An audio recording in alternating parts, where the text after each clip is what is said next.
ThunderCats are loose because we're celebrating 40 years of ThunderCats with our special guest today, creators of the Hall of Omens, ThunderCats Unofficial Toy Guide. We have author Sean Buddha McKeone and artist Kyle Lambert, special guest with us here tonight, plus this week's toy news right now on Toy Habits Live.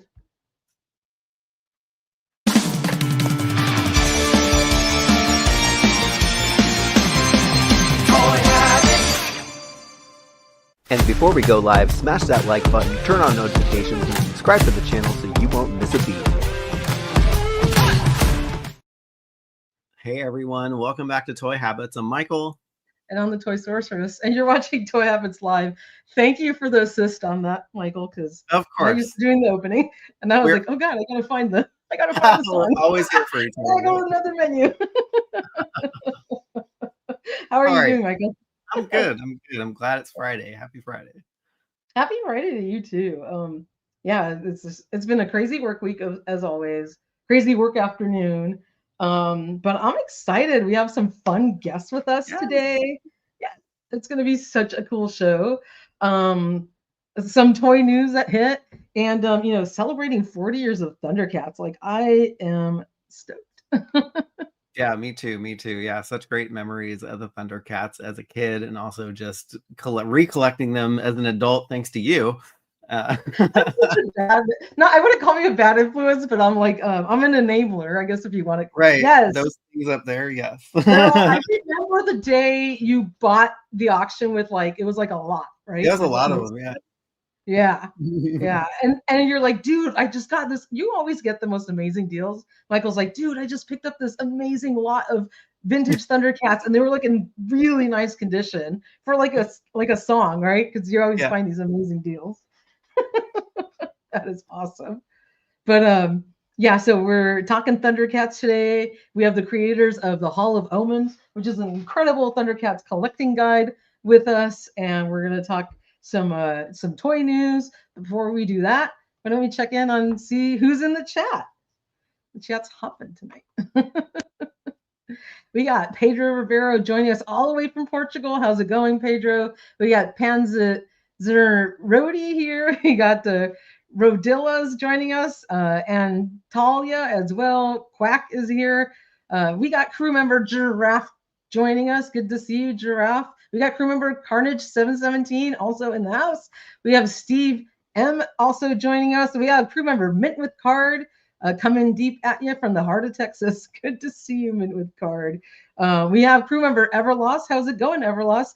We have the one and only crew member Ryan Cole, and also crew member and friend of the channel. It is Joe Coleman. It is Toy Habits time, people. And in classic fashion, look at this. Ryan Cole bringing again another 5 Toy Habits memberships. So 5 of you out there in the chat who are not members are going to be randomly selected, and you're going to get a month free of Toy Habits membership. Thanks to Ryan. You are so cool, Ryan. Thank you for your support. I already said hi to Steve, but I'll say hi again. We got the one and only Toy Hunters Hollow. How you doing, Toy Hunters Hollow? We have Jeff Kraskulak here. We got Joe Fan 84, and I am stuck. Okay, we got Joe Fan 84. We have Honor U83 and Joe Coleman. Amazing, and following his classic fashion after Ryan gifted another 5 Toy Habits memberships. Joe, you and Ryan you guys are just so incredibly generous. So now a total of 10 of you in the chat are going to get a free 1 month of Toy Habits memberships, randomly selected. So make sure to check the chat and see if you were picked. That is so awesome. We got Ara Sung, Joel Thomas, Bia Rosaro is here. We got Eric Valdez, who is Voltron 72. We got Timbo.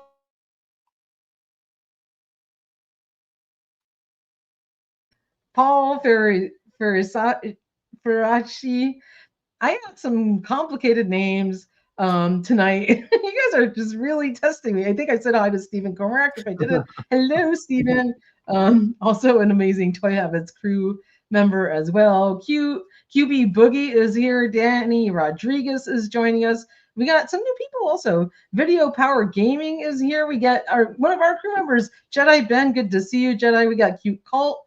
And I think I said hi to everybody. So, Michael, why don't we go ahead and check in on our ever-growing Toy Habits crew? And I am going to be totally honest with you guys. This is last week's list. I had technical difficulties updating the list, so my apologies. We will have this updated for next week's show. So if you became a crew member between last week and this week, I apologize. It's not shown on the screen, but we appreciate all your support. And a big shout out to Giraffe for being a member for 22 months. Giraffe was one of our original OG members, is also an addict, and is a crack up in the Discord. And he's saying, happy 40th, you stinky blunder kitties. You'll never be MOTU, but grats. Mumra was right. So funny. Why don't we go ahead and dive into the news, Michael, and then we're going to bring on our special guests. Yeah, sounds good. Sounds good. I do want to acknowledge just the sad passing of John Irwin, who was the voice of He-Man. So, he, somebody that we grew up with and, was an influence on us at such a young age. So it's a very, very sad day. And he will rest in peace in Eternia and good journey, Mr. John Irwin.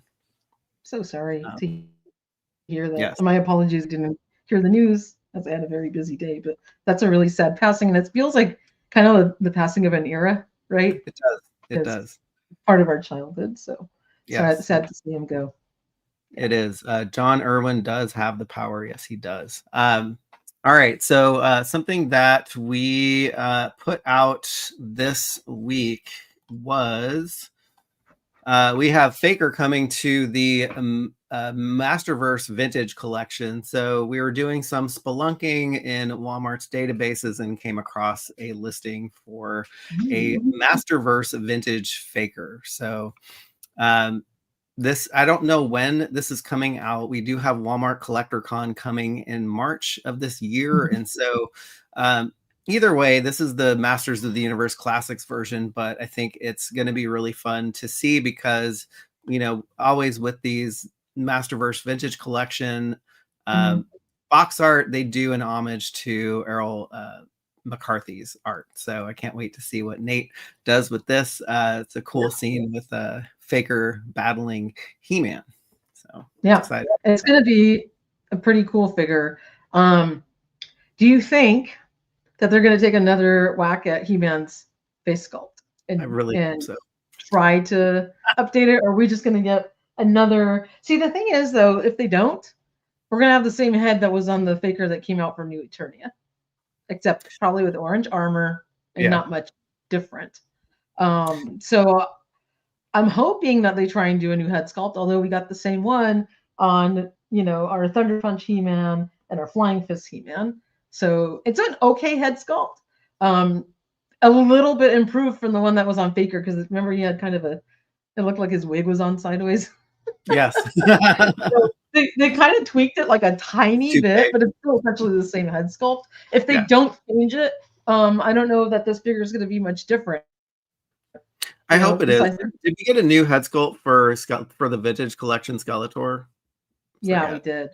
Yeah. So I mean, because it's a non-articulated jaw version, it's not the same as what we got for the PowerCon exclusive. Yeah, well, he's had several head sculpts, and maybe they'll get it right on the 27th head sculpt for He-Man. So who knows? It's like head is the hardest one to do, right? Like, it's so silly, so strange. But this could pave the way for just a normal-looking Vintage Collection He-Man too. So I'm sure that's why they're putting this one out. Absolutely. And I did see an image of the Skeletor, and it's got the new Vintage Collection logo on it, but the box art is the same as what came out for the Masterverse 40th anniversary He-Man. So if you have that one in your inbox collector, these are going to be like a really nice collection of figures to keep in box, because it's got the red rock burst on it, with the classic Masters of the Universe logo. So it's going to look really great. Yeah. Oh my gosh, Giraffe. They would totally cheap out if they did a blue version of the 40th anniversary. Although that's a pretty decent That's a sculpt. nice He-Man, though. Yeah. So if they were going to do something like that, do I'd be that one. happy with it, actually. I would be Yeah. really happy if they did that. Why? If you remember, Michael, that was the only He-Man out of all the bigger, buffer body that they haven't reused yet. The more classic looking version of him. Yeah. So I would be actually super happy if they did that. Yeah. I wouldn't put it past them. So looking forward to that. You know, all of these have been only available through Walmart so far. So I'm kind of cringing to think that these will be another Walmart exclusive, but no, whatever. It is I what it is. know. It is what it is. I mean, we'll have to deal with it. And as it is, actually, speaking of Walmart exclusives, so remember last week we reported that Skeletor and Zodak. Zodak went up for in-stock purchase rather than pre-order. Yeah. So I immediately ordered them, added in my cart, went through checkout, said it was like processing, but then it sat and it sat and it sat. And I was supposed to get in a day or two, and they'd canceled one of them already on me saying that item's out of stock. So it was a mistake. But like it's again like classic Walmart. There's always shenanigans with anything that they get for pre-order, and it's unfortunate that they're kind of like the exclusive on this vintage collection. Yeah, it sucks. It does suck. So Thomas actually had his Skeletor and Zodak canceled already. Now, Thomas, did you for the ones you just ordered 2 days ago, or for the ones from the Collector Con? The ones I ordered a few days ago. Yeah, which is actually good because they were accidentally shipping to you. So you know. Oh, I would have been like, ooh, extras. No, that's awesome. So Thomas, did you order in stock ones that were supposed to come in a day or two, or did you order them from the Collector Con and they got canceled? Because Joe, your Skeletors got canceled too. But again, the same question for you: were they the ones that were in stock? Was from last week, or was that your Collector Con ones that got canceled? So all three of you guys, if you can answer that question for me, I'm super curious. Chris Allen says the same thing. I'd like to know, because that would suck if they start canceling the Collector Con ones. We know they had a mistake reporting their item in stock. Well, they would live up to their Walmart Cancel Con name. So they would, and I'm hoping that Thomas, Joe, and Chris did cancel their pre-ordered versions from Collector Con and just left the order in there. So Thomas says, the ones ordered 2 days ago from you guys, I ordered them immediately after I saw the post. Well, hopefully you had them pre-order from before, Thomas. I hope you didn't cancel those. Oh no, what did Joe say? I was dumb and counted.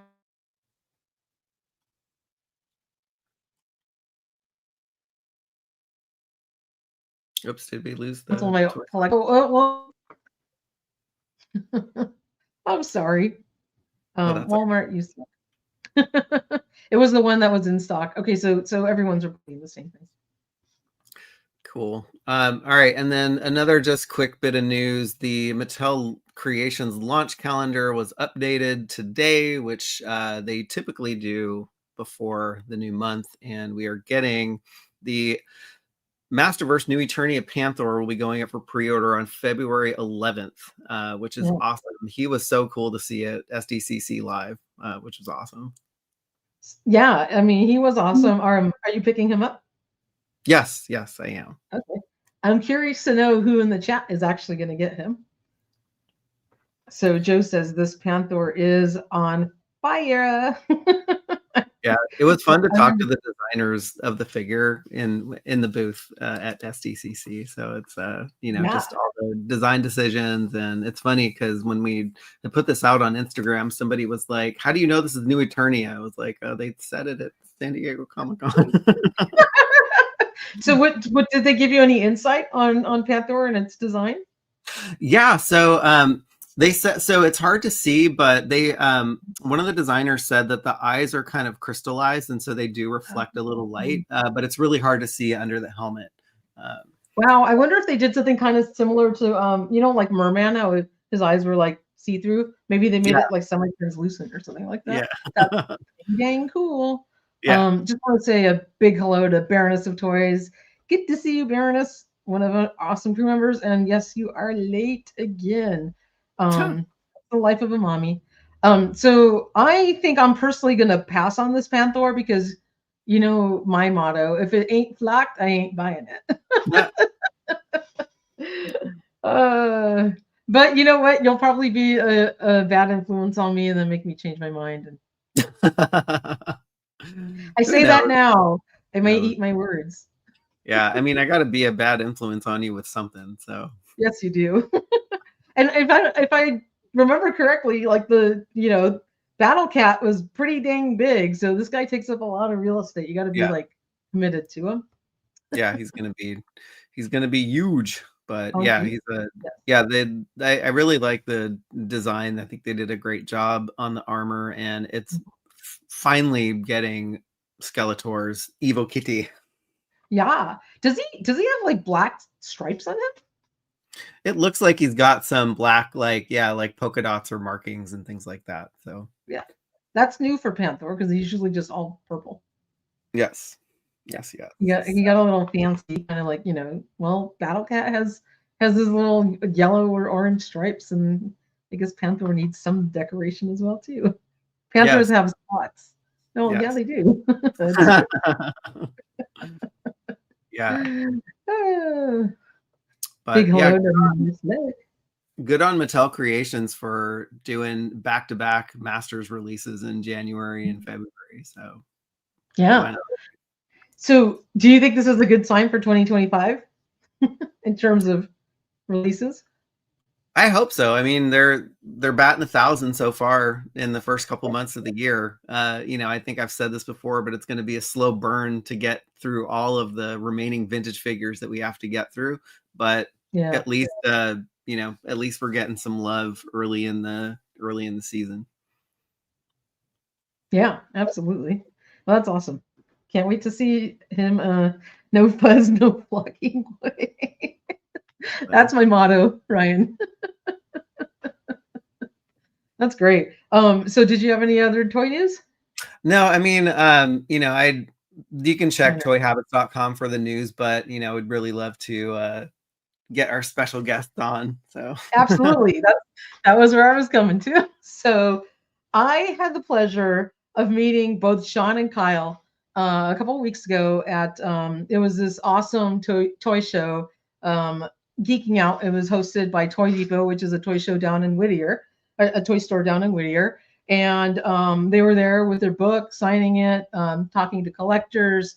And I got to tell you, this guide is incredible. I love the art cover.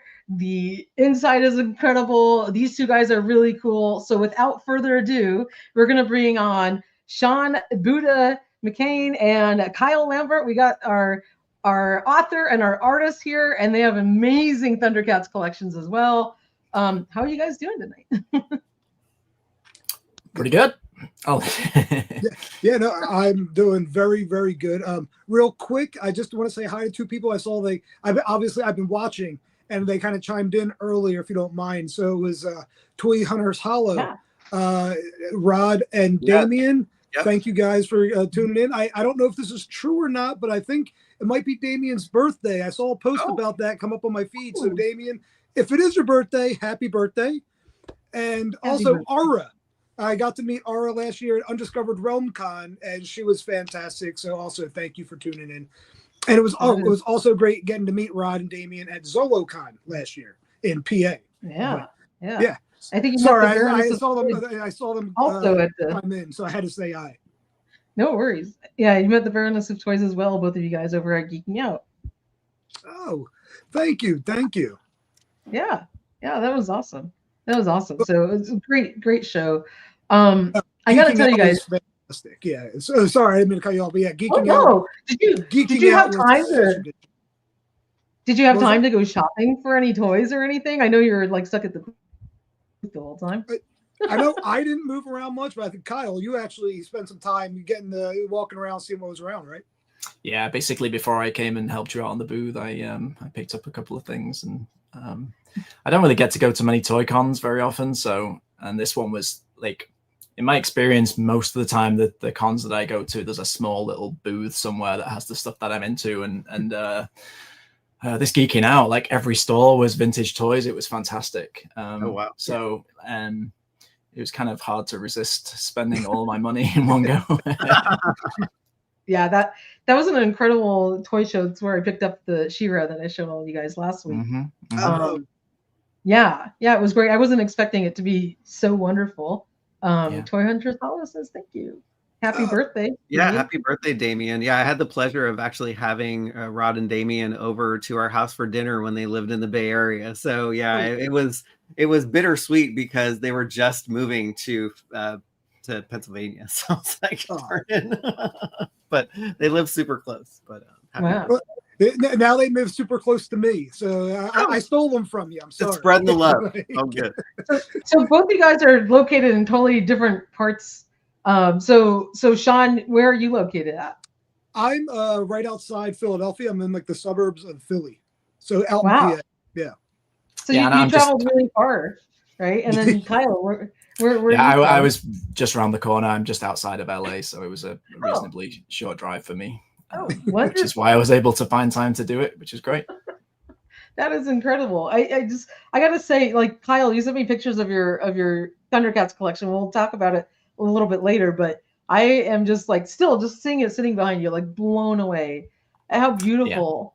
Yeah. Thank you. This is my office, and I basically have a small little table in the middle with my iMac on it, and then the rest is just toys. And each wall has a different theme. So this is my cartoon wall on the back here, and I have a Jurassic wall on the other side, and a Batman wall, and miscellaneous on the other side. And then I have a corridor with toys and memorabilia that I've worked on. So it's got like all my Stranger Things artwork and One Piece and some of the movies that I've worked on. So I'm slowly taking over the whole house with merchandise. Because it's like the lighting and then the colors behind each shelf. It just looks so like curated and like a museum. Yeah, piece. I mean the original idea was, I don't know if you're familiar with the original Thundercat, the LGN catalog that used to come with the toys.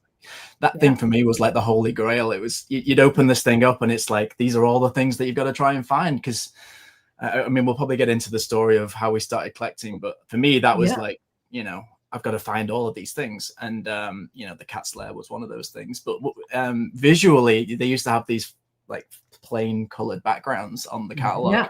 So for me, this is kind of like recreating that a little bit with the flat colors and then the black reflective surface on the floor. And I kind of based my room around the idea of that. So that's awesome. That's awesome. So Sean, let's get into the book a bit. And for all of you who don't know, sorry, I'm going to flip our share screen now. This is an incredible, the Hall of Omens, unofficial ultimate guide to ThunderCats toys and beyond. Incredible artwork that was done by Kyle. I am in love. Like I have several Lion-O's, but got my Lion-O here. I love the artwork. First, we'll start with the cover art, and then we'll dive into the book. But Kyle, like obviously your inspiration was the vintage toys, right? So do you want to tell us a little bit about? I mean, absolutely. Like Sean just. I've become friends with Sean online, just talking ThunderCats. He has the most insane collection. I'm sure you can see splattered around him there. And, I would always talk to him about things that I wasn't aware of. And he has all the variations. And obviously he has the knowledge to have created this book. But, when he said to me that he was working on this toy guide, I thought, I could at least contribute something to help out. And my natural contribution is usually art. So I thought I could do the cover for him. So he basically just set me loose and just said, whatever you want to do. So for me, it was just, the ThunderCats was always one of the most iconic parts of the ThunderCat toy line was the artwork on the boxes. Like I love my whole room's got toy boxes all around the top, the vintage artwork. So I wanted to base it on this idea of the original artwork, but so this is my childhood Lion-O here, and it sort of shows my journey as well, because it has the Cat's Lair, which I actually picked up later in life, because it was the thing that I always wanted when I was a kid. And but I just basically use my own style. I have a sort of style that I've basically developed over the last 10 years doing movie posters, and basically combined the idea of the the front cover, the box artwork of the LGN toy line, and my own style, and just basically tried to give Sean the best possible art cover for the book as I could. And I only had like 2 days to do it as well, so like it was a really tight squeeze. Like I usually don't have much availability, and obviously this was a passion project, so I wanted to make sure that I squeezed it in. And usually Christmas is quite quiet because the movie studios slow down a little bit. So, you know, I basically spent a day drawing it and then a day coloring it, and then sent it to Sean, and I think he was really impressed. So. Oh my gosh! I was blown away. I mean, I'm sorry, not to, but yeah, the cover is still amazing. It's still, every time I look at it, I just can't believe that's the cover of the book. Like I still can't thank you enough. I think I've thanked you roughly 1,000 times at Geeking Out, and every time I talk to you, I thank you. Yeah. I mean, the cover is just, makes you want to like dive into here. If you're an LJN collector or a ThunderCats collector, this thing is just like screaming like, display me, you know, get extra copies. It's gorgeous. Sure. And then the back cover is very creative as well, because it's like a pile of like ThunderCats figures. Yeah, that was actually cool. So I usually have all my stuff very neatly and meticulously laid out, but for the photos for the book, I kind of had to obviously take everything, and I was just kind of like, you know what, this will be cool, and I put my entire collection in piles. And then throughout the book, when it goes to the different chapters, there's like the lighter colors of them scattered throughout, and a lot of people don't realize there's like all the heroes is one, then there's all the villains, and then there's one that's like all the minis. It's just like the little things I was kind of scattering throughout the book. Absolutely. So like diving into the book, you know, this is just a sampling of what you're going to see in there. So you have every single ThunderCats character, all the figures are in there. There are different variations, you know, some of their early production information.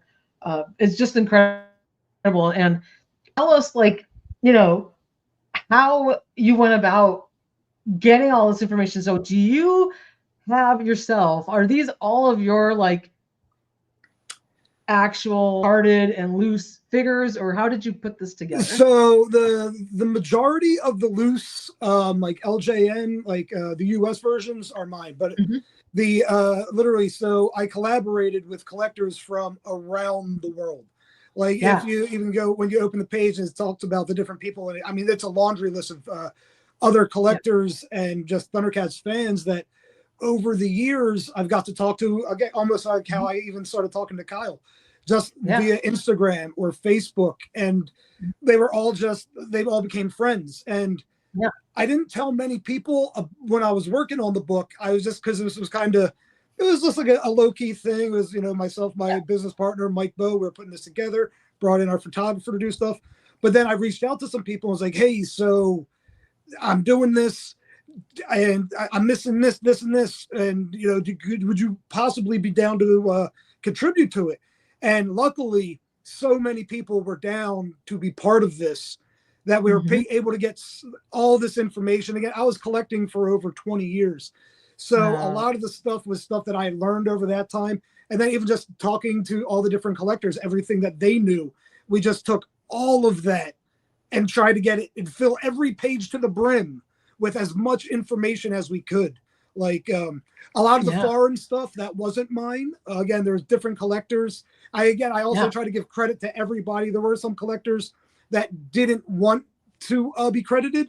And so like their names aren't in it, but like I tried to, like, everyone, because honestly, collectors from around the world, there's people from China, the UK, Bolivia, like just everywhere, like all over. I gotta give a shout out to Argentina, because they have a big that's where I'm from, and there's an amazing, like, playful brand of, you know, all the ThunderCats figures, which I'm still trying to get a hold of at least one.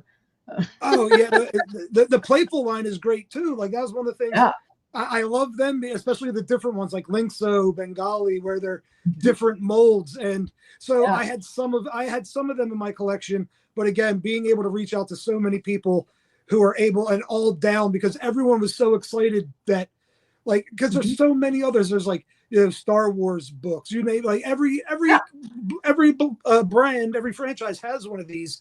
ThunderCats didn't. so many people were like, yes, this has to happen. I told you this story when we met, right? But you know, five years ago, I had the same thought that you did, but I didn't know how to pull this off. And I was driving with my husband. We were going up north on a vacation trip, and we are just passing the time. And I was like, you know, there's all these collector guys books, but there's nothing for ThunderCats. And how cool would it be to put together a ThunderCats book? And we're like, well, how would we do that? I'm like, you know, it would cost me thousands of dollars to try and acquire all the pieces I'm missing to try and put this thing together. And we just never knew how to do it. And I was like, that would be such a dream project. And the fact that, you know, and then it's funny because, like, you know, when I saw your book, I was like, this is exactly like, you know, what I had in mind is incredible. And you guys just did such a great job, because you're right. Like, all these other toy lines have multiple books, you know, about them. And there was nothing for ThunderCats. And it's incredible that you put this together. And like, I'm a huge ThunderCats fan, as I'm sure obviously you and Kyle both are as well.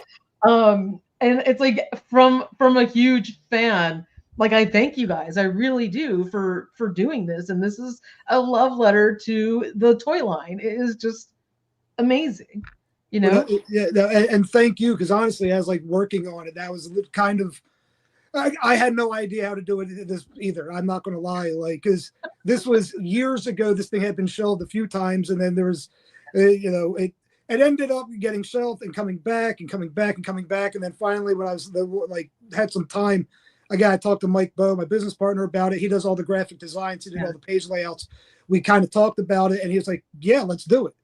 And this is how we've done different things over the last, like, almost 25 years at this point, different projects between music and TV, all kinds of stuff. And we generally never know what we're doing. We just figure it out as we go. And that's kind of how this all came together. We didn't know what we were doing from when we first started it too. Like, things changed a lot as we were going throughout the book. But like, one of the things that was kind of, you know, it really was kind of like a love letter to ThunderCats. It's a passion project of mine for, you know, for years and years. Yeah, absolutely. I mean, it's amazing. So have you ever written a book before? Like, no. And what's your background? Do you have like any knowledge, or was this just like you're a huge ThunderCats fan and it was your dream to have this amazing toy guide? You found a way to put it together. So I mean, as far as background, I always have I've never written a book before. I was in a band, so I was always writing. Like, I did a lot like lyricist stuff. I was writing. I've always been a writer. I'm not good at math, awful at math, but I can write you a hell of a paper. But like, and that was all the way through high school. That was always me. Yeah. And it was kind of one of those, again, it was the ThunderCats have always been the passion. And then, you know, as I was collecting, again, I started getting so much stuff. I think it's over 1,500 or over 2,000 just individual different pieces of like ThunderCats items that I have. And, you know, I would have this room where there's so much stuff, and everybody would always walk in like, "Oh man, you need to do like a museum." And like, obviously so many collectors would love to do that. And so you start thinking, wow, yeah, in order to do that, like, okay, no, I don't have the money to buy rent on a place to actually do this and whatever. Yeah. So the idea for a book is like, well, that's kind of like a museum. And it was just kind of like, that's kind of the next best thing. And again, years ago, when I first had the idea for it, I didn't have a collection that could do it. And I also didn't have the connection friend-wise with people. So the idea kind of got shelved there. Well, because I also reached out to a couple people. They weren't interested in being a part of it. And even early on in my collecting days, I didn't get really part of the collecting community, really. Like, I kind of was the guy that stayed to myself, and like, I watched this stuff, but I didn't talk to people, which is weird considering I don't shut up. I'm sorry for that, Kyle. I know. How did you cast such a wide net across the world? Like, what, I mean, that must have been a monumental task in and of itself to just piece everything together. I mean, honestly, again, social media. Like, it's so weird thinking that there are good things that can come from social media, but realistically, between Instagram and Facebook is how I've kind of got to meet everybody. Well, whether I have actually, again, the first time I got to meet Kyle was at Geeking Out. We've talked for years. Like, we've talked about just ThunderCats, and that's kind of the way I've been with a lot of different people. And then going through all the stuff, being the collector, like I knew what pieces that were out there. So it was a matter of finding the people that had them, which again, luckily with social media, people will post their collections. Oh, look, I finally got the insert figure here and stuff like that. So it was, again, just using social media, what it can truly be, used for, is honestly how this book really was able to come together. Like, as opposed to it being a headache and a bad thing, it really made this become something. That's great. So obviously, these people's collections were around the world in different places, and so they all help, I guess, bring the imagery to you. Yeah. Being that Michael and I do run our website, and we have to photograph toys sometimes, and out of laziness, sometimes I just photograph it on my entry table. But we use light boxes and stuff like that when we have the time to make it look professional. It looks amazing for your book. So since you were getting information from all these people from around the world, how did you keep it consistent so that it looked right in your book when they were photographing their product in terms of lighting or background? Did you have to do a lot of work to manipulate the actual images so that they looked good and consistent for the book? So I will say, when we started, again, when me and Mike Bowe were actually getting this project together, we actually had a photographer, Mike G, who did all of our band stuff for years. We brought him in, and he started photographing like my collection, and he's like professional photographer. So we were able to do that. And then there was a couple other collectors. I actually bought light boxes and sent to them. And again, like a lot of the people, they're not photographers, so they kind of did the best that they could. And like then, luckily, Salim Salik, he was in Bolivia. I had no idea he was an actual photographer. Then like I kind of talked to him, and he sent me some stuff. I was like, holy crap, these are amazing. He actually sent like some behind the scenes. Oh, sorry for my language. I apologize. No. That's funny. He sent like some behind the scenes as he was doing this. He says like giant photo walls and everything. I'm like, holy crap, this is crazy. And then when we got some photos, and this is where I can't take any credit for this. This is where Mike Bowe, again, he did all the layouts, the graphic designs. Yeah, there was some stuff he had to do his thing on, which I have no ability to do that whatsoever. And again, because we're not all we're collectors, we're fans, we're not photographers, So some stuff took a lot more work than others. But again, what Mike was able to do to bring it all together, I mean, again, obviously I'm biased because I love it, but I think a lot of it turned out fantastic. Like, wonderful. Kyle, did any of your collection make it into the book, or is it the cover that adorns? I was going to ask him, like, you could have just went straight to Kyle because he's got like every piece like behind him. Yeah, I think by the time I got involved, Sean was already way ahead on the book. So my contribution was literally just to sort of put the icing on the cake, essentially. But most of my collection is what I would consider to be the basic standard version of everything. I've never really fully evaluated every individual item, but I don't think I've got anything that's like a variant or anything that's difficult to.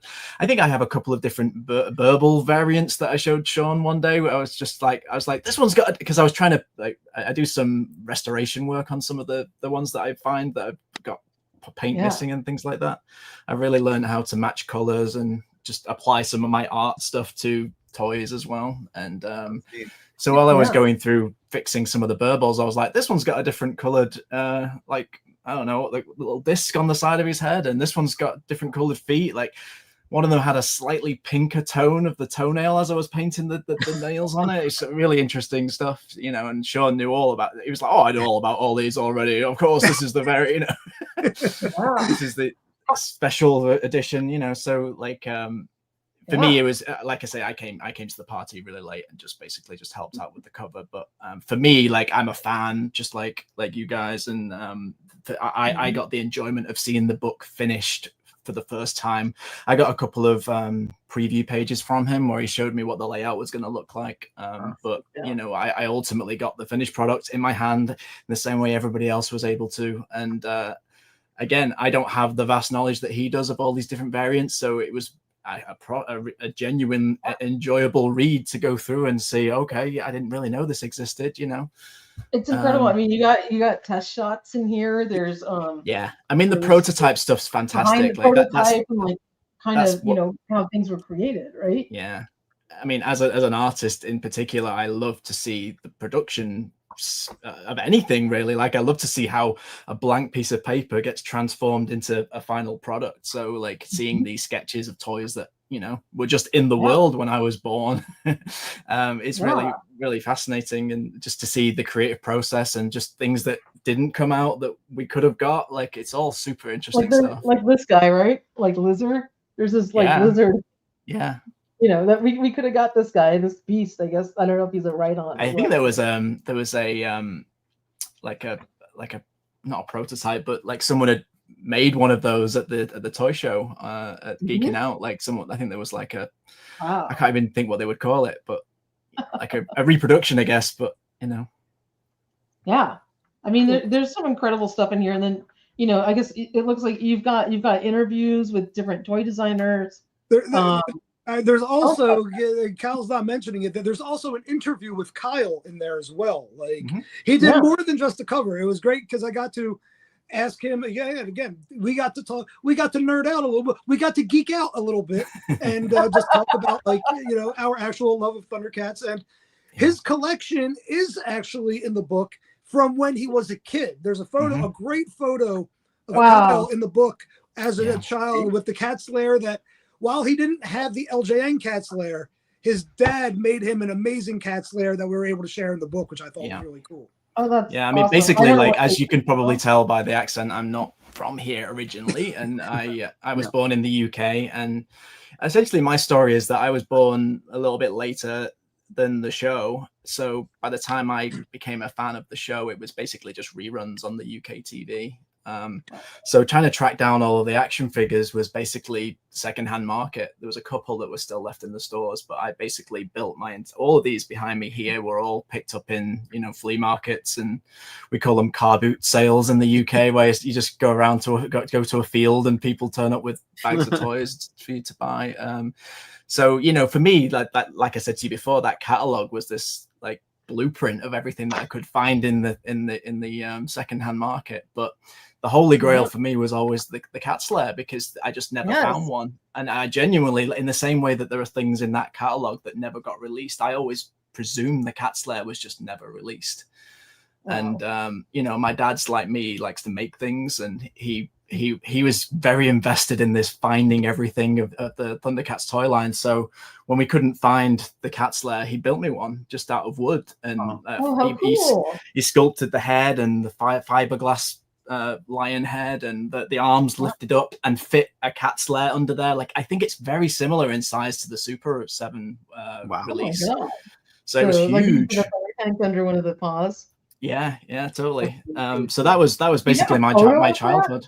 It's in the book. It's in the book. In the book? Yeah. That sounds incredible. I don't know what page it is. Like, artistic creativity runs in the family. Then I think so. How did you know? How did you know that you wanted to like dedicate your life to art? I just always done it. Like, it's just, I've been an only child. I used to spend most of my time sat in front of the TV drawing cartoons, and I just didn't stop really. Like, that's what like I just basically did that all the way through school, got really good at it. But then I also just like, I really got into doing portraits. Like I was like, what's the hardest thing I could possibly draw? Let's try and do that. So I started working on faces, and then I got to the point where I was just like super good at doing photorealistic portraits. And then I thought, well, what can I do with this? Is that it? Yeah, that's it. That's me. And so it's painted. That's the one your dad made you? Yeah, that's right. So you painted it and everything. So it looks like a production one. Oh my God, that's awesome. That's really neat. Yeah. That's like a freaking, that is the prototype for Super 7. I think so. That's so cool. But the journey of my career was basically just like, I've got all these artistic skills. What do I want to do with them? And I just always have been a movie fan. I've always been a cartoon fan, like most people. But I just really got into the filmmaking process, and I was like, I want to do movie art. It's got to be something movie art related. And then I just kind of fell into doing movie posters, and it just like really, I really felt like it was a combination of art and storytelling, like how to tell a whole story within one image. It just felt like the perfect place to learn both disciplines. And then I stumbled across this show called Stranger Things, and my career just exploded, and I've been amazing working ever since. Stranger Things posters are. I mean, you can tell us a little bit about that, because like I'm sure we have some Stranger Things fans. But, sure. That's incredible working on that. My daughter is a huge Stranger Things fan. Yeah, I mean, I basically been working on the show since before anybody knew about it. Like they came to me when they were still filming the first season, and I basically got to like learn about the characters, and just it was my first real movie poster gig. So I just basically spent a lot of time like trying to make it as good as humanly possible, just learning techniques and trying to make it look like, basically my style is to basically, because I used to paint with oils and pencil and like all the traditional tools, and then I transitioned to digital. But I really love the way that traditional art looks. So I spend a lot of time and energy trying to make it look organic and you know, natural. So that was really what that project was all about, was trying to make an illustrated poster that paid homage to the movie posters of the past, where you know, it was all airbrushed and you know, this beautiful artwork that, if you think about all the movies posters for Star Wars and Indiana Jones, and you know, there's a lot of brilliant artists that have created an entire legacy of that. So with Stranger Things basically being an homage to all of the previous movies of the past, all the Steven Spielberg movies, all the, you know, Stephen King's novels, and so there's just a whole legacy there that Stranger Things is building upon. So I was trying to do the same thing with the posters, and That's awesome. And yeah, that the show just exploded basically. And I think my artwork was a contributing factor, because everyone saw the poster and thought, well, what the hell's this? You know, and everyone enjoyed the show and went along for the journey. And I've basically grown as an artist along the way, learned how to, you know, it's essentially this giant campaign that I do now, where the artwork gets used all over the world. So there's, you know, it's quite a large responsibility, and just so cool, because my artwork's been used on action figures and t-shirts, and you name it, there's a Stranger Things edition of it. It's just been really, really awesome. That's incredible. I mean, the fact that you are a toy collector, you're a big ThunderCats fan, obviously, amongst other toys you have in your collection, and that, you know, the story of how you and Sean met through the collecting community, and the fact that you're an amazing artist, really, like, so I don't know how I forget how I came across the book, but it was early on. This book is available, by the way, for pre-order on BBTS if you're interested, and also on their website, which is ThunderCatsToyGuide.com. Yep. I think I just came across a post on social media, but what I was going to say is, because you're a ThunderCats collector, a toy collector, and you and Sean both are lovers of the line, I think, you know, the cover of the book really, it like pulls you in, and you're like, my God, like, I love ThunderCats, I love their toys, and I have to have this. This is like a vital part of my collection. Like, I saw this and I was like, I don't know if I like emailed one of you guys or I did something, but I bought it, and I was like, I got it like the next day. I think whoever it was shipped it right out to me, but I got it really early on from your website, like directly, and I was like in love with this cover. You know, like, I absolutely love it. And then just going through the book, like how complete it is, how amazing, like seeing all the behind the scenes and learning about, you know, how the different characters were made and the different vehicles and all those things that go behind it, and just the incredible collectors and stories that you tell in here. And then there's other stuff besides the toys. There's other related, you know, ThunderCats items in the back of this. You guys just, the melding of being lovers of the toys and putting this guide together, this book together, just makes it so special. Like, there's just some magic behind it. I think one thing that I've learned personally is that when you are a fan of something yourself, it helps you create something that you would want yourself. Like whenever I'm making movie posters and illustrating anything, it's always from a point of view that I'm a fan of it myself, and what would I want? What would get me excited about this? And I think that's what I've done in the cover, and I'm sure that's what Sean's done in the book as well. It's basically, I would want a toy guide for ThunderCats. So what would it need to be? And I think those are always the best products. It's when the person who's making it wants to use it themselves and wants the thing themselves. And I think that always shines through. Whether, you know, when it's someone who's making something because they just want a paycheck at the end of it, there's not that passion and the insight and the knowledge and the creativity that can kind of go into building something that you know how to do that, how to make it. So I think that's testament to Sean as well. Question from Mr. Spencer Sanchez: was your artwork used on the MOTU Stranger Things collaborations that the action figures did? No, it wasn't. That was I think that was done in-house by Hasbro. I think a lot of their He-Man artwork is done in-house. Okay. But I'm sure that they got a ton of inspiration from yeah, no doubt. Yeah. My posters were used on the original McFarlane Stranger Things line. It was just basically they took my poster and stuck that on there. And I don't think I've done any custom artwork for Stranger Things toys specifically. But anyway, people can Google my name and check out the website, and it's got all of the projects that I've done on there. Mostly the key art for the show. So cool. That is awesome. So getting back into, I guess, the collecting side of it. So I know obviously you guys were both fans of the line as kids. Did you like stop collecting it and then get back into collecting in your like adulthood to bring back that nostalgia, or was it something that you just always had?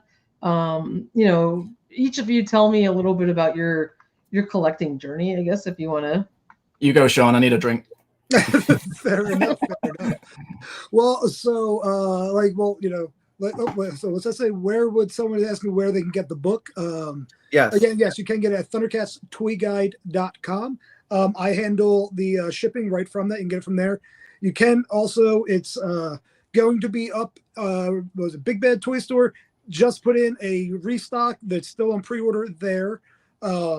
But yeah, at ThunderCatsToyGuide.com, you can get it directly from me. But sorry, to answer your question. So as like all this, as a kid, I had a lot of them, and then I forget how old I eventually, as a lot of us did, not we all, but you kind of stopped playing with the toys and everything.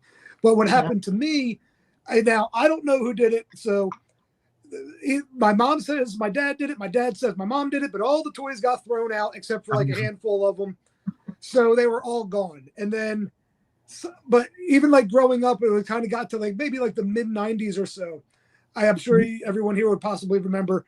Kyle, maybe not all depends on when you actually came over from the UK, but there were stores that started selling like the t-shirts and whatnot again, and like the Hot Topics, and like not even quite Hot Topics, like they were the whatever they were, but I would get like the ThunderCats t-shirts. So I wasn't really collecting them, but then by the late 90s, I really started being like, you know what, I'm going to start collecting again, because funny enough, again, my favorite character has always been Captain Cracker. And what really triggered it all, like I still actually have him right here. I got him out. This is my original Captain Cracker figure that I had as a kid. He was one of about 3 or 4 figures that actually stayed, that didn't get thrown out.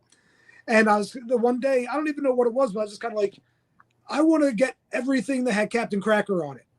And at the time, I had no idea there was only like 3 things that had Captain Cracker on it. But like, I got the coloring book, I got the storybook, and then that was basically everything. But it was enough at that point that I already got the collecting bug. It was just like, yeah, I want to keep doing this. And it was just, then it just kind of kept going from there. And then at the late 90s, early 2000s collecting, not many people were collecting ThunderCats stuff. Like, because we were, we were of that age when we weren't really looking for nostalgia yet, like some people were, but the vast majority of collectors who are collecting now weren't really looking for that nostalgia kick, when they were 16, 17, because it was only it was only 5 years ago, man. Exactly. You weren't like, oh, like when I was a kid, like you're still a kid. Yeah, right. Yeah. So like I started collecting when this stuff was very cheap then, and like because I started collecting with Captain Cracker stuff, I started collecting the merchandise first. So like, and that's how my collection got as wild as it is, because I've always was even more into, well, even at that time, the figures cost more than the merchandise, because like no one cared about the merchandise. like the collectors that were around all wanted the figures. So I would get figures here and there until it finally got to the point I was like, all right, well, I might as well. All right, I got to get all of them. Like, again, just like with everyone's collecting. Then I became a completist as well, which was a horrible idea. It ruins you. Yeah, 100%. It's such I started trying to get like that. I was always like, oh, I'm not going to get the variations. I'm not going to get the variations. And then the completist takes over and says, you already got the one. You might as well get the 7 others. I mean, it just makes sense because you already got these. But that's that's my kind of story with how I got into collecting. And it's all Captain Cracker's fault, really. And I thank him every day. Well, it's funny, like Michael, you tell the story about how you got back into ThunderCats.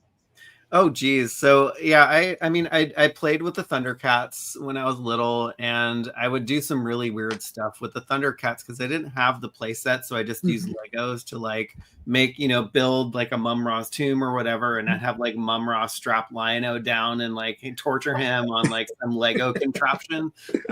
But I didn't get back into collecting the ThunderCats until I saw some of the Toy Sorceress's collection, and I was like, I think I need to start collecting the ThunderCats again. I was such a bad influence. Oh my gosh, it's so bad because then because I'm also a completist and I'm trying not to be. I go to Completist Anonymous, and so it's like it was so hard not to get every single figure. But I had to stop at some point because I would not have any money or room left in this room. Yeah. I mean, I completely understand. my introduction back into ThunderCats, I loved the cartoon as a kid. Yep. And unfortunately, my parents didn't buy me that many toys. I didn't have any ThunderCats as a kid. I always wanted them, and I just, they never bought me any. And then when I was, old enough to sneak off to Toys R Us, I guess I just didn't find them, or I don't know what, but I never got them. So when I got a little older, I'm going to put this comment up here because, as you all know, the Baroness of Toys is my sister. And her first purchase on eBay was this very Lion-O that I have in my hand. And she bought me this vintage Lion-O on eBay when we were back in college. And I remember the internet was fairly new. So first of all, we're like, oh my God, you can type something in the search bar and all this stuff comes up. Then eBay pops up. You're like, oh my God, there's this website that you can put in a toy from our childhood and people are selling them and they'll ship it to you. Our minds were blown. So this Lion-O started it all. Baroness, thank you so much. I really cherish this Lion-O. You guys all know that. And when the fire a couple of weeks ago came within a mile and a half of our house, is the first thing I grabbed. So always keep it with me. But this is how my toy journey started back into ThunderCats because I just always loved them. And thank you, Baroness, for giving this Lion-O to me. But that was kind of my journey, and I slowly, when I was in college, collected a little bit of stuff, and then met my husband. Got married, blah blah. My toy collection kind of got put away, but I picked a few things here and there. I think when this stuff all skyrocketed was during COVID, and we were all in the shutdown and home and bored because we couldn't go anywhere, right? So it was what do you do? All you can do is shop online all day, and boxes kept showing up. Well, I'm like, okay, then I started buying I'm missing vintage Star Wars stuff. This is kind of cool. And then more ThunderCats kept coming on. It was just before you know it, you have this huge toy collection in a couple of years. I mean, I always had a toy collection, but it was never as vast. That's kind of when it ramped up severely. But this is an amazing toy line. Want to say a big hello to our good friend Mega J Retro. How's it going, Mega J? If you guys don't know, then you have not been a toy collector long. Mega J has an amazing channel.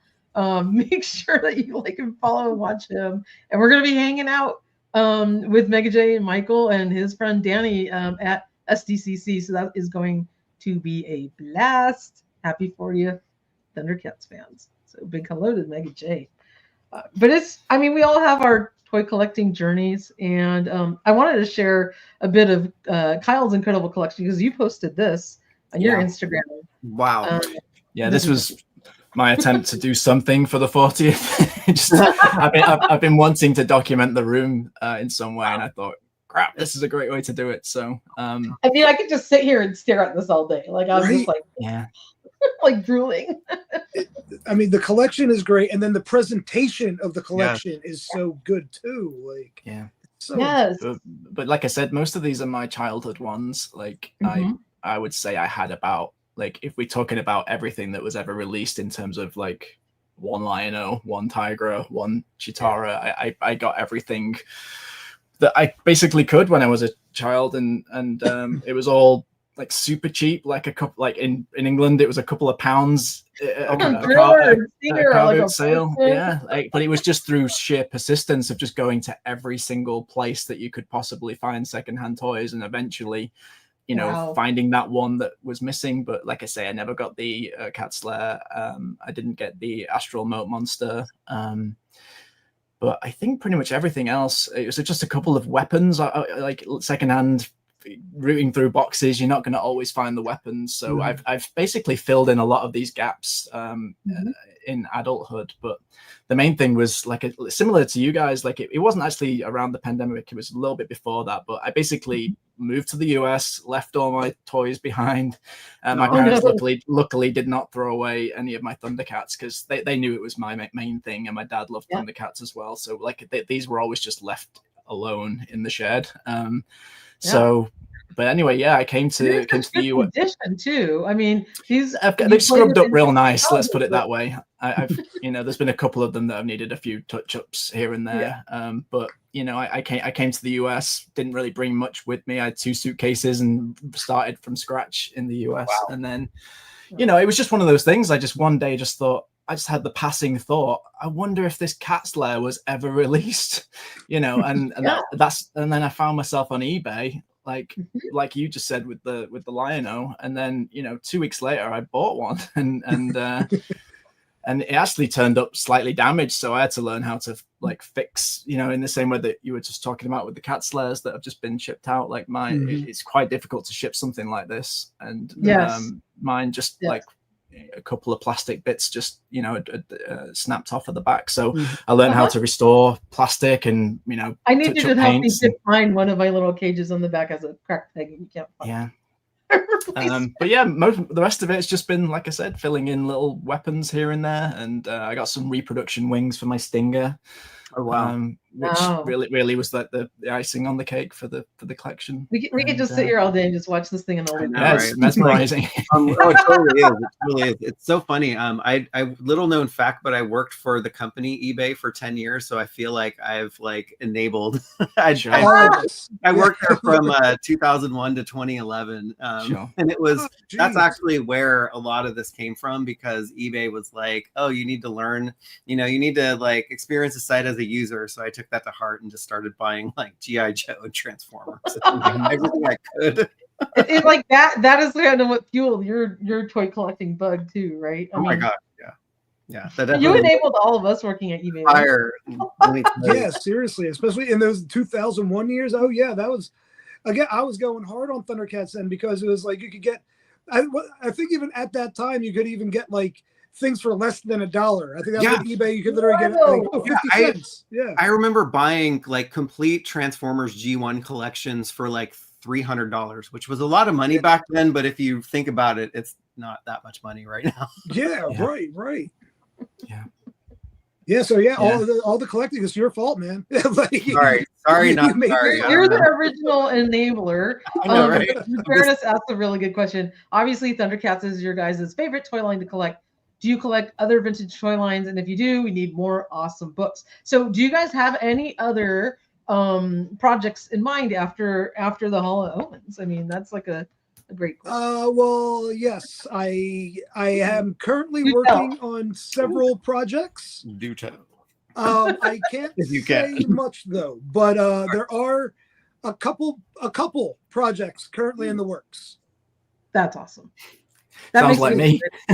That's about as much as I'm usually able to say about anything I'm working on. You're gonna get Kyle more than 2 days to do the cover art, right? Like I'm illustrating things. That's all I can tell you. Yeah, I know. Again, like obviously, if Kyle's ever wants to, I would be happy. I would love to have Kyle involved with any of these. Sean. I've told him that as well. Again, Kyle knows a little bit about some of the stuff that I've got in the works. And I don't know what toy line it is, but if you do need pictures of anything, and if it's toy line I have, be more than happy to help fill in any gaps that you need in your book. So Well, I don't know what thank toy you. line it is, but I do have a vast collection. So well, yeah. I'll do some looking. I'll see what what's there. And I'll keep it zip. Well, thank you. Oh, no, of course. Yeah. Kyle, did you pick up that I know it's not called, is it called Tonguesaurus? Yes. Yeah. Yep. No, this is my original one from back in the day when if I in the UK probably got it for a couple of dollars back in. Oh my gosh! So yeah. We were just looking at it last week, right? On eBay. Last week we were pulling up prices, and these things go for like $4,000. I was like, Stinger, wow, Tonguesaurus, crazy. Driller, right? I'm so happy that I still have all of these things because there's just no way I could afford to. I'm happy for you. Like just seeing this makes me so happy. I know. Like, it's incredible. Oh no, I was just gonna say, like, if I would have started, like, I don't know how people can afford if they just started collecting. Which I will say, what's one of the things that's amazing about ThunderCats, like, and even for the last, I'd say 10, 15 years, it's like there's new collectors every single day popping up, and they're starting their collections. But with how much the stuff has jumped in price, I don't know how they're able to do it. Like, it's wild. Yeah. You need a Super 7 Tonguesaurus. Yeah, that's so true. What is harder to find for ThunderCats? Layer mutant attack sled or the ion beam cannon or something else? I mean, I think it's the Stilt Walker, isn't it? I think the Stilt Walker's like, I have a Stilt Walker. Again, a childhood one, but I think when people see that, that's the one they always say, oh, is that the Stilt Walker? Yep. So I think it's either that or the Tonguesaurus, which we just talked about. Yeah, I'd say it's the Stilt Walker too. Like, again, especially if it's all in good condition and everything, like finding the things, again, obviously, as the collectors know, the condition is always about the condition. Again, finding this stuff where it's good and not broken parts and whatnot, that's hard. I know. While I was a completist, I was never a stickler for it's like, no, it's got to be mint. It's got to be mint, just because that was just never me. The fact, if I just had the thing, I was pretty much happy with whatever that would have been, you know? Yeah. Even, I mean, like I never collected the miniatures, but just seeing them how they're set up on your shelf, I'm like, I got to get some of those. I think the miniatures is the only gap in my collection. I still want to get the little snowman and snow meow miniature. And there's a couple of other, there's a Wily Cat, Wily Kit. We were talking about this at Geeking Out. These are the ones that are missing. So is that Mataro, like a different variant? Because the paint color. Customs. These are customs that I've been doing. I still have the original version as well, somewhere on the shelf. The Retaro is in the fist pounder at the bottom there. The original. Yeah, I see them. Yeah, I love your paint job on that. There are some of the original line where they took creative license with the color schemes.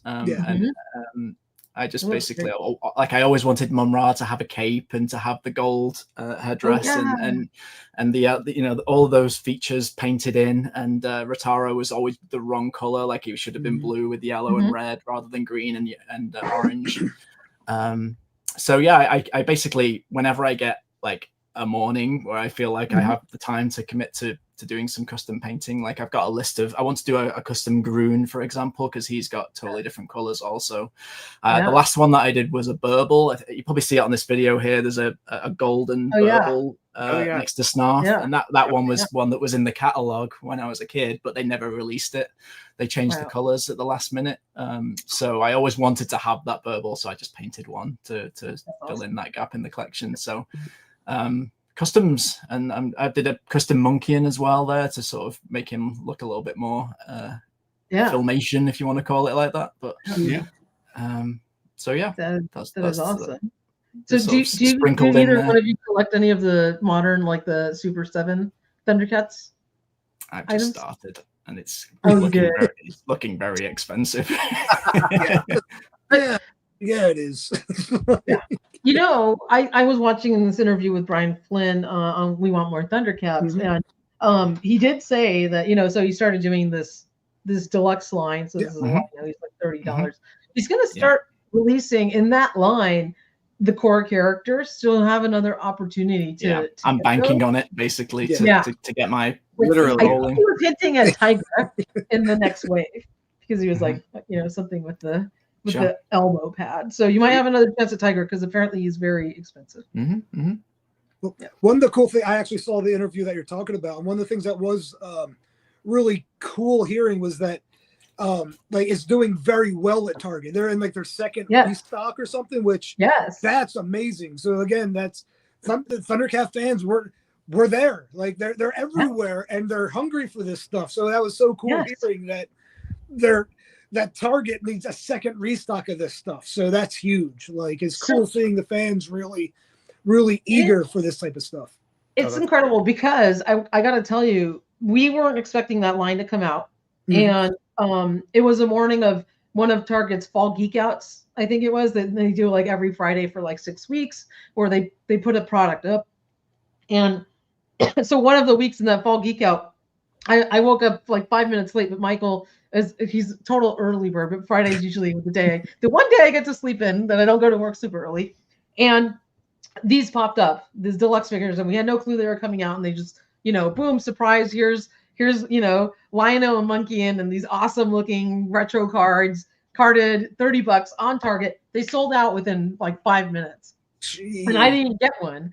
I was so bummed. I woke up like 10 after 8 or something, and Michael had already, like, he's writing up the article already, and I'm like, oh my God, they're sold out. Like, I wanted to die. I was like, what? There's no more? It was like the worst thing ever. And I can't believe how quickly they sold out. People had just an incredible reaction to them. And you're right. They did do another restock, and they sold out online again. Somehow I got lucky and picked it up at that point. But getting to see them actually hanging in a Target store was like the coolest feeling to get to see that in retail. Yeah. Right. So I think there's a large market of people that don't actively seek this stuff out online, but will buy it when it's presented to them in the store. It's like an impulse buy, but you know, it might hook new people in, and you know, the nostalgia of it. So there's no harm I can see in that for sure. Yeah, 100%. Like the collectors are looking in your stores, like hanging on the shelves. Michael, I don't know if you've seen it at your Targets. Oh yeah, I've seen both McKeone and Lion-O. Yeah, it's awesome. It is kind of cool just to see them. And I was tempted, but I didn't because I have the Ultimates one. I'm like, I had to get the card. I have carded one hanging on my wall over there. Uncomplete myself. I have yet to see him in a store yet, and that it bums me out. But I know eventually I will, and I'm gonna. That's just got to be so cool. Like I've looked, but again, I don't know if it's just bad timing or it's random, whatever it is. But yeah, I can't wait to finally see them. Like just sitting there, that's got to be such a cool feeling. Aw, that's so sweet. I love Michael Miller's comment. Yeah. Finding those carded figures hanging on the shelves made my eyes water. A special time for ThunderCats fans. It is. 100%. Like, and it's great right now too, especially like for years it was always like, oh man, they're really not doing anything and this and that. And like right now there's the new comic, Super 7 doing the thing, Mondo's doing the thing. Like they're in Target. There's so much going on for ThunderCats right now. Mattel's doing a Masters crossover with ThunderCats. It's like like there's just so much. It's so cool. It really is a great time. Guys, the little 5.5ers. Yeah. That's all so cool. I love this. Like, you need to make a poster out of this. Yeah, that's basically before I put everything in my room, I laid it all out and took a photograph of the whole thing as a set. So looks so gorgeous. Good. So good. Yeah. I would love to put this like on my wall, like behind the castle. I have no wall space. Right. That is our biggest enemy, the wall space. Yeah, right. And these look great. Look at the miniatures. That is awesome. I love the miniatures. That was one line too. I got really into them before a lot of people did. Luckily, again, back in early like 2000s, where it was like I was able to get them for like 30 cents on eBay, which still people don't remember. Like, yeah, you could actually get stuff for under $1. Like, and I was able to get so many then, and then that's when I went down that rabbit hole of, wow, there's so many variations of these. They have their little weapons too. Like I didn't realize they came with like he has a little sword of omens and he's got his nunchucks. They're so cute. They're so cute, aren't they? The cute? Rotaro one. The Rotaro has this tiny little sword. Like it's so small. The fact that these things still exist. Yeah. The fact that someone kept this from the 80s is astonishing. You know. Right. That's another one. I don't have it with me. But I still have my original little Tuska Warrior, like my mini, and like that was one that I always had. And Tuska Warrior is also one of my favorites. He's like he was the one that I army build, and I always have, just because I don't know why. I love him. Like that is so cool. I love it. Like the fact that you guys are so into this, it's awesome, and it's funny. Like I just acquired this piece and put it up on my shelf over my head yesterday. But like it's just such an amazing line. The characters are great, and just there's my Tuska Warrior. But you guys you have an incredible collection. I love it. And to get to capture that in a book for all the rest of us to just enjoy is amazing. Yeah. It was a lot of fun, and I actually talked about like the actual line itself, getting to talk to like the LJM product manager and talk to him about this stuff. And also one of the guys, Kevin Maurer, it was Jose Longoria was the product manager. Kevin Maurer, I'm probably saying his name wrong because I'm this horrible speaking. But getting like now, when we were kids, we didn't really think about, like, we didn't care. We were playing with toys and that was cool. But like one of the reasons I wanted to talk to these people was because like now we're old enough to appreciate the toy line and the aspects that we never even thought of before. So getting to talk to them and even talk like how much they appreciated working on, how much fun they had with it, like working on the line. As a fan, that was so cool being able to like hear that. And like, they loved working on it. It was very early for them. They were having fun seeing what they could do. And again, now we're at an age where we can appreciate the fun that they had working on the line that we loved. Like it was really important to me to add those type of like the interviews with people because again. And how did you get in touch with these people? How did you even make that connection? Honestly, I'll say so a lot of things for this book had to go right for it to happen. It was a lot of me getting lucky because, I'd send an email, I'd send a message to somebody, and don't get me wrong, there were some people I still have yet to hear back from, but others that heard what I was doing, they're like, yes, like I would love to talk about this. I love that this is actually happening. Oh, cool. Because like I loved working on that line. It's about time this book is being done, or like someone's talking like about it. And again, as a fan, that was so cool hearing them people that worked on the show, on the toy line and everything, them being excited to talk about the thing that they did 40 years ago and being able to appreciate it again, which is really cool. Yeah, it's funny. Like they're folks like that just love to talk about that stuff. Sometimes I'll reach out to I reached out to a couple people on LinkedIn and they wrote me back. There was I was doing a video I think a while ago on this like Pimp Daddy Destro G.I. Joe figure and just came across the guy's name on LinkedIn and I was like, hey, were you the product guy who did this? And he totally wrote me back and he was like, oh yeah, I would design this. And it was just really interesting. I connected with the guy who did the original sculptures for the Eternia playset.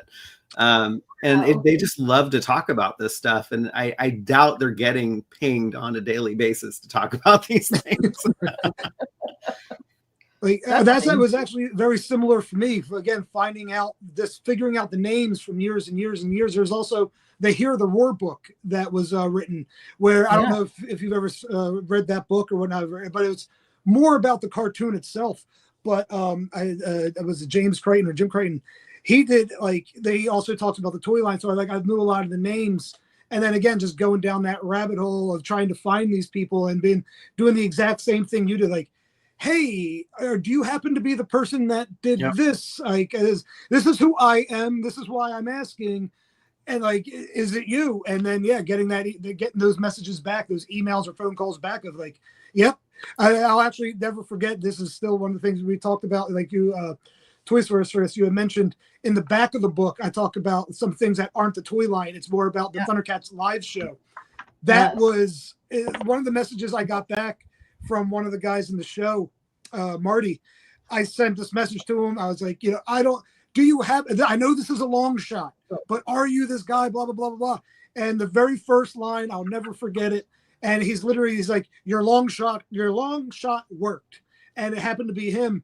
And getting to connect to him with the ThunderCats live aspect of things, it was absolutely incredible. Like that was a proof, something I researched for, honestly, 20 years and found nothing, because you can look online, the information is just not there, until I was able to connect with Marty and connect with a few other people that were actually part of the cast. And again, it was all long shots and taking the chance. And it was like, well, what's the worst that they can do is not answer me back. And then if that happens, so be it.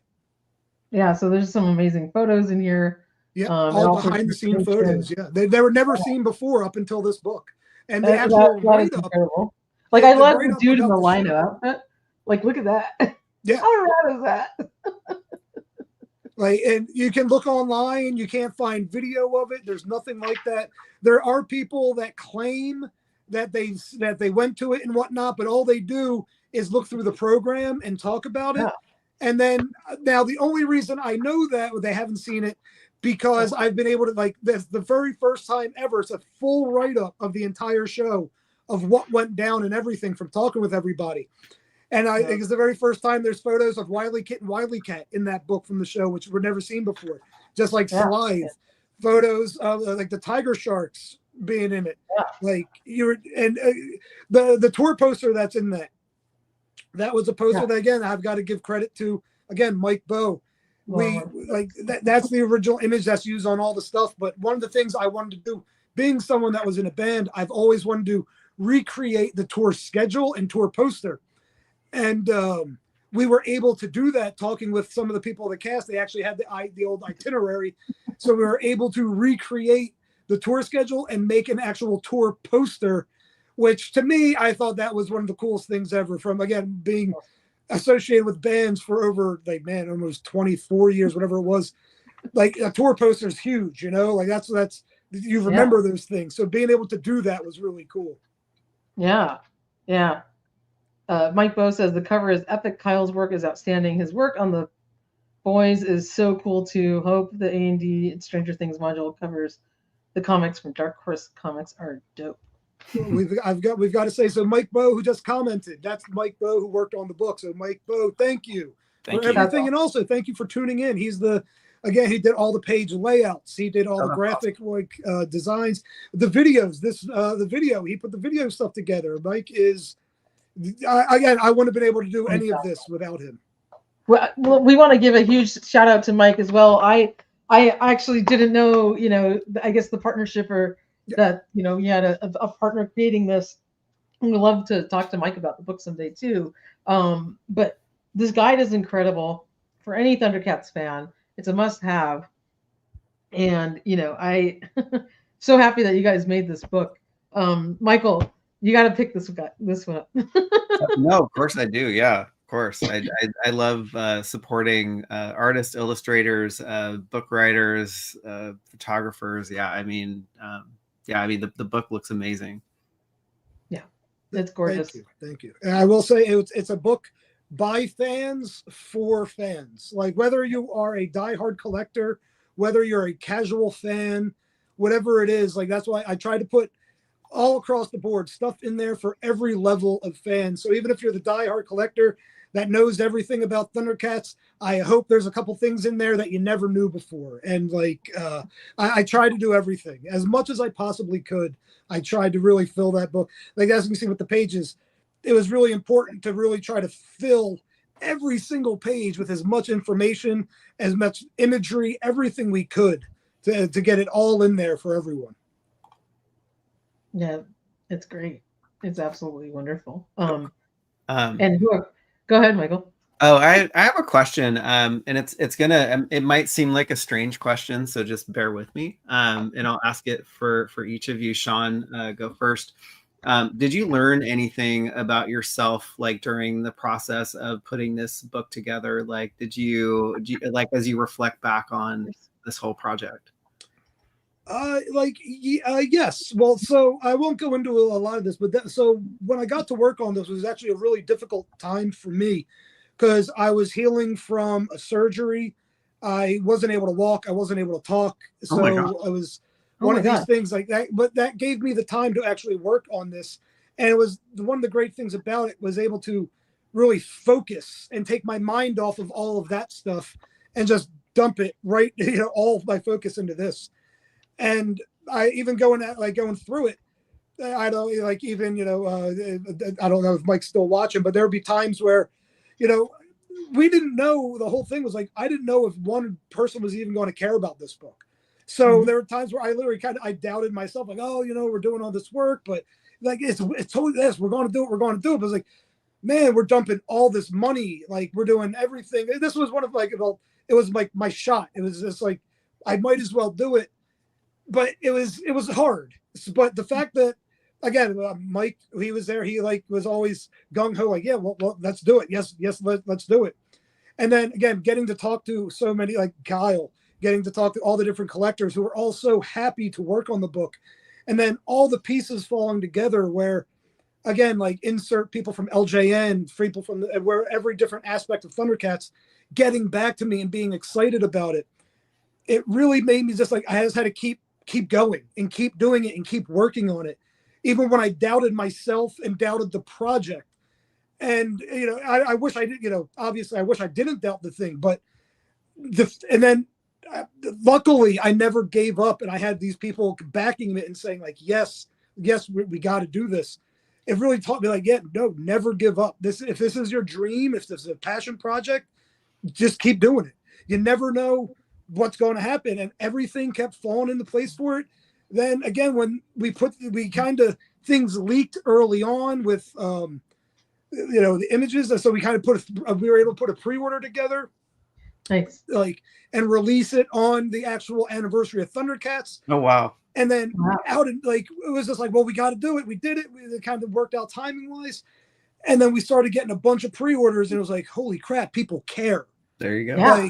And that was amazing. And then even still, I'm getting to go to toy shows all over the place. Again, getting out all the way up to California, getting to meet toy stores, getting to meet you, Kyle, getting to meet you face to face, going to Geeking Out, going to all these places.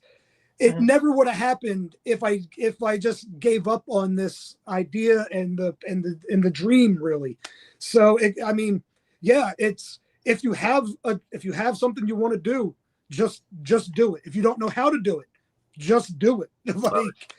I'm sorry, I'm probably not being articulate as I should be. No, you're great. That was one of the things that's what I learned from this. It's like, yeah, no, if there's something you really want to do, just do it. Like if it means a lot to you, do it. You're being inspirational. So well, thank you. There you go. I know, like it's like we all have goals in our collecting world, in our life, in our career, and everything else. But something that you're totally passionate about, like this, and getting this book put together, and then getting to meet all these incredible collectors, and just having that sense of community, and the story that you tell about putting the book together, getting to meet Kyle, having this incredible cover, and just like the fact that this is a collaborative of all of the toy collecting community kind of coming together and everyone kind of helping out to help you create such an amazing toy book is just really makes it that much more special. Yeah, I agree. And it's still wild getting to go to, again, California, South Carolina, New York. I've been like Delaware, like Jersey, everywhere that I've been going, and getting to meet other fans that have the same passion. It's incredible. Like, it's so cool getting to meet so many different people from all over, and we all get to share that same passion with each other. It's such a cool experience. Like, and that's actually one thing I do want to say. Like I mentioned it earlier, where I really wasn't in the collecting community because I was like, it just wasn't for me. I figured, you know what, it's not for me. Like, especially on Facebook, it was a lot more negative than it is on Instagram. So that turned me away. But now it's a totally different thing. Getting to go to, like, I'll talk to people for like a half hour just at a show about ThunderCats. Again, Kyle, I'm sorry you got to witness that. I don't shut up. but it's incredible. So if you're passionate about it, there are other people out there that you can share that passion with, and it turns into such an incredible experience. So even if you think the collecting community isn't for you, give it a shot. There are people that your people are out there, and you can meet them, and it becomes such a great experience. Yeah, that's cool. What about you? Kyle? I can't beat Sean's answer, can I? That's just because I talked for 45 minutes. I was in hospital, and then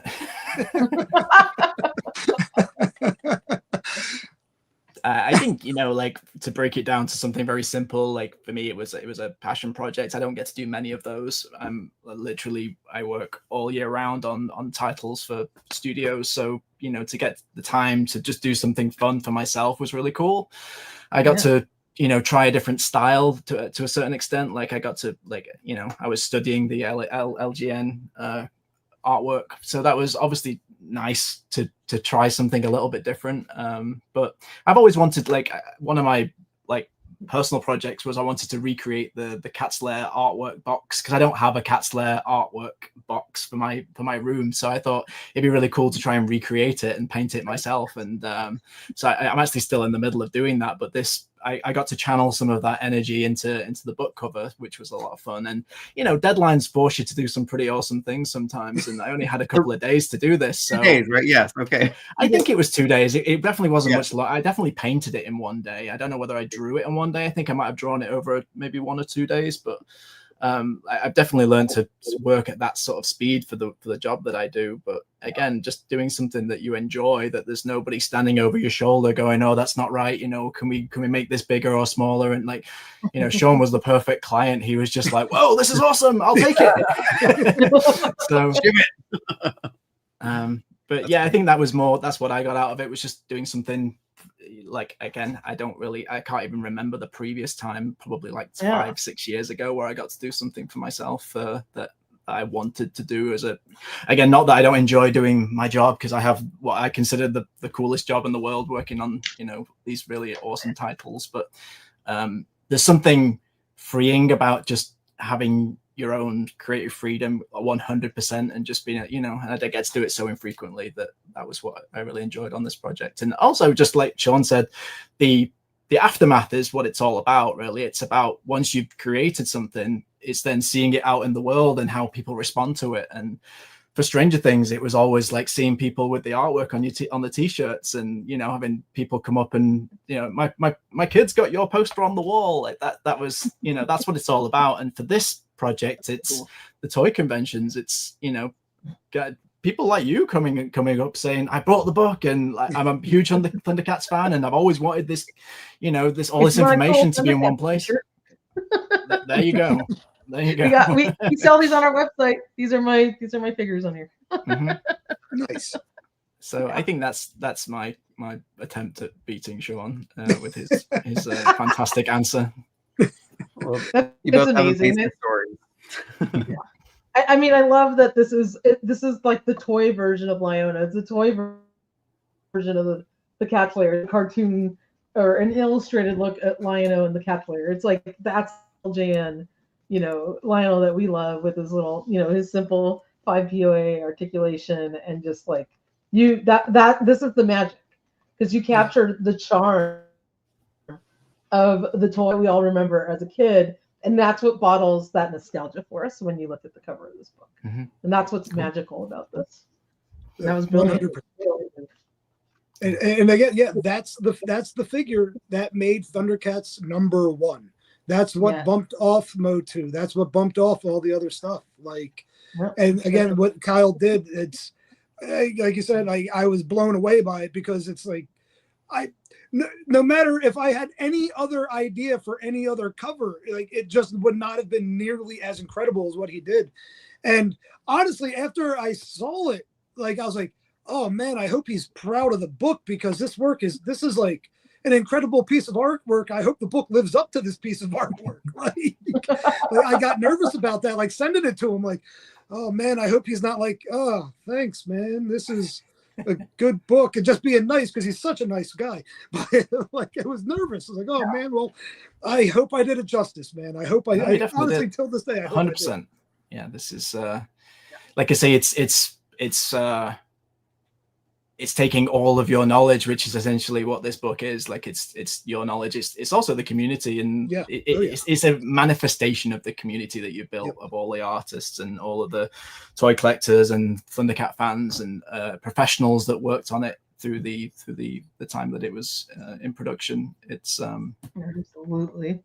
Well, my cover was really just a gift to that, essentially. So.